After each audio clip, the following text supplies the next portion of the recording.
తమిళనాడులో బాణాసంచా 10 మంది ప్రాణాలు తీసింది. తిరుచిలోని బాణాసంచా పరిశ్రమలో పేలుడు సంభవించింది. ఒక్కసారిగా జరిగిన ప్రమాదంలో అక్కడ పనిచేస్తున్న 10 మంది చనిపోయారు. మరికొందరు తీవ్రంగా గాయపడినట్లు తెలుస్తోంది.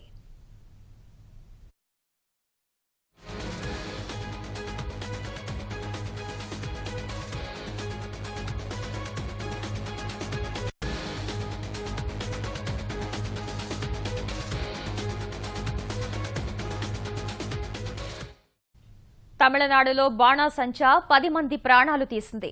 తిరుచిలోని బాణాసంచా పరిశ్రమలో పేలుడు సంభవించింది.